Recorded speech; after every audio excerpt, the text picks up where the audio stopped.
social media has a lot of funny content and clips and posts that you would see, and it will definitely have you reeling over with laughter. Like, it happens to me a lot of times, and I find myself just basking in the euphoria of laughter, just laughing and laughing and laughing away my head and laughing off my head and all. And then again, sometimes it just has these clips and content that just gets you to reflect a lot, to think and think and think. Anyway,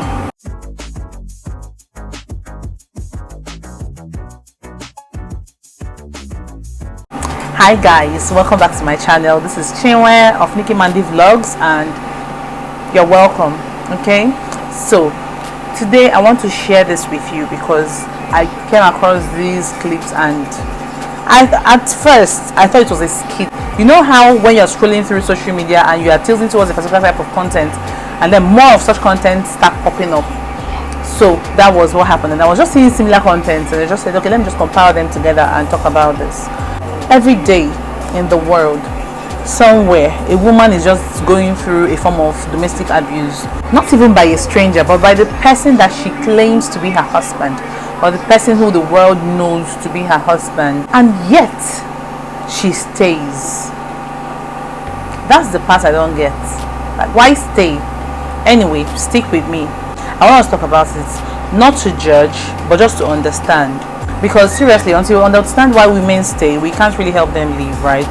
And the aim of this video is not really to make women leave or stay, but to just enlighten women and to make everybody understand different perspectives better, so that when you're making your choice of leaving or staying, you'll be fully equipped. Now, I reflected about this, and I even made some notes, along the line, and I thought, abuse doesn't always start with violence. Abuse does not always start with violence. That's one thing that everybody does not know, that people don't know. Sometimes it starts with control.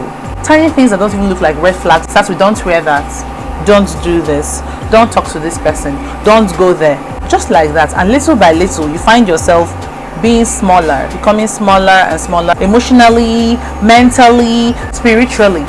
The woman just begins to question herself, and she begins to feel like, oh, maybe it's my fault actually. Okay, maybe I'm actually like this because of this. Maybe it's my upbringing, maybe it's my fault. I'm not seeing fault with what the man is doing, because the man is trying to gaslight you for you to think that, okay, you should think less of yourself. And then you as a woman now begin to think, maybe if I do better, maybe he would change if I do better. Let me see if I can do better. Then that would make him change and all that. How about him changing?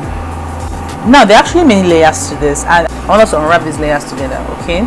So you may see me looking down once in a while because I took notes and I don't want to forget any key points. Every abusive marriage there's this thing that happens in every abusive marriage, and it's called power. Okay, there's this power tussle. There's this power where the man just feels like, okay, he's powerful, and then he feels the need to dominate, to control, to silence. Okay, so the woman is so scared that she doesn't even want to speak up. She doesn't even want to, like, even if not confront him, but even talk to others or talk to a third party, she's that scared. And then sometimes the men just make it look like, oh, I'm actually protecting you. I'm protecting you, okay? It's because I love you. I'm trying to protect you. I'm trying to make these decisions for you because it's for your best interest. I have your best interest at heart. You can't make these decisions yourself, okay? But I have that capacity, or I have that wisdom or whatever to be able to make decisions for you. Let's be honest, living is scary, really. Before you know it, what usually happens is that the woman is trapped. She finds herself trapped. There's no going back, there's no coming out. She's trapped by fear, she's trapped by confusion, she doesn't know what to do, she doesn't know the right choices to make and all that. Another thing is identity and self-worth. Abuse just has a way of breaking a woman's identity and self-worth, and she begins to feel less of herself. She begins to feel like, oh, maybe I'm actually I deserve all these things that are being meted out to me. She becomes a shadow of herself. She's just existing, and the existence is just basically to please the man, to please. She can't make decisions on her own. She doesn't have her own voice. She doesn't have choices of her own. Everything has to be decided by her supposed husband, and that's when living feels impossible. When you get to that point where you feel like, oh God, this man has to make every decision for me. I can't even make even the littlest decisions. I can't make them by myself. I have to wait for the man to know what he thinks about it. That's the point where living becomes difficult, because if you leave, you now feel like, okay, how will I still be able to make these decisions? How would I do this? How would I do that? I still need this man's help, and I can't have that help if I leave. It's fear. Okay, you now feel like, no one would, if I leave, what do I do? Fear of the unknown. Where do I go to? How do I cope? My family will frown at it. How do I make it alone? Because this man is like the breadwinner. Okay, I'm supporting, but he has the bulk of the money, and when it comes to the bulk of the bills, he's offsetting it. So how do I go about offsetting the kids' bills, my bills, and everything else if I leave? So instead of getting help, you now decide to hide, and in that hiding, I just hope that it doesn't get too late. Okay, because it actually ends up getting too late for some people. That's the thing. I want us to find a way to break this cycle. We need to learn to break the cycle.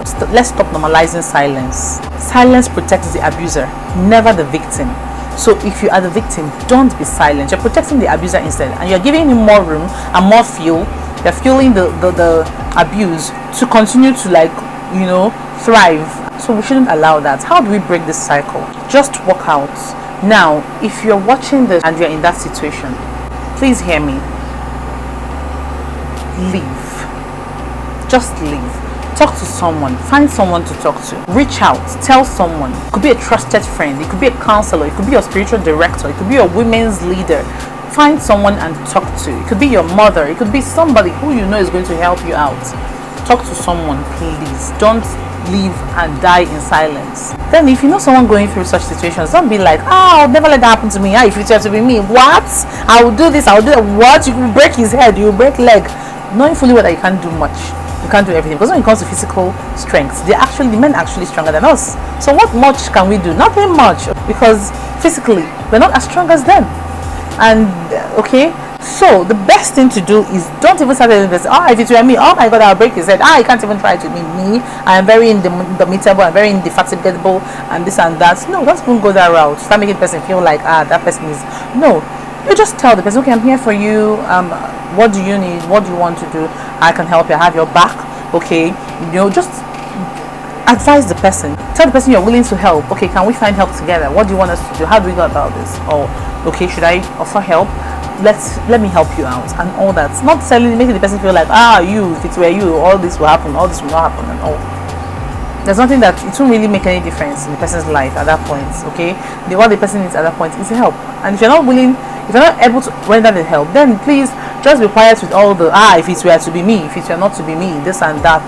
It's not necessary. At the end of the day, love shouldn't actually be painful, love shouldn't hurt, and marriage shouldn't silence your voice. Marriage should actually be like sacred institution, okay, that would actually give you room to thrive, to fly, to soar, okay, and that partner should be there to see you through those processes of you thriving and soaring. Every woman deserves to feel safe. Every woman deserves to feel seen and feel valued.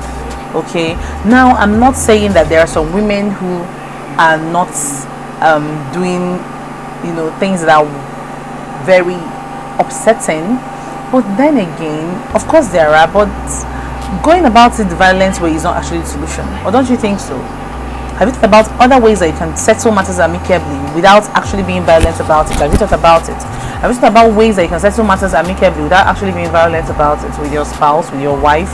There are ways that you can do that. Okay? So let's try other means instead of just being abusive. It's not nice. Let's always remember karma. If you were to be in the person's shoes, or if it were to be your daughter and your daughter is going through that type of abuse, how would you feel?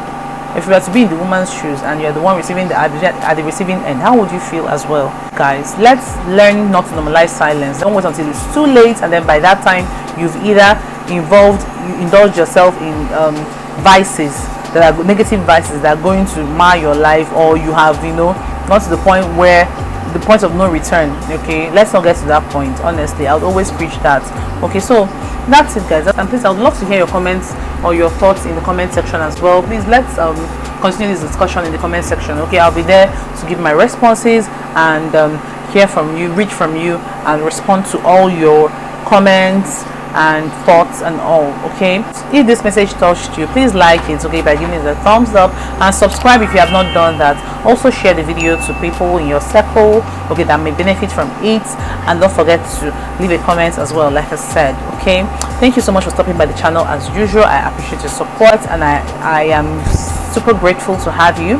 And if you survived abuse in the past, I want to know, okay, I want to hear about it, because your story is proof that healing actually exists and is possible. Okay, so you can decide to share that anonymously, or not.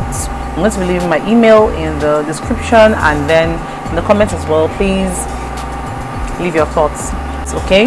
Until next time, stay kind, stay strong, stay supportive, and remember, your voice matters. Don't be silent. Okay, we're here for you. I'm here for you. You're not built to be broken. Take care and see you in another video. Bye.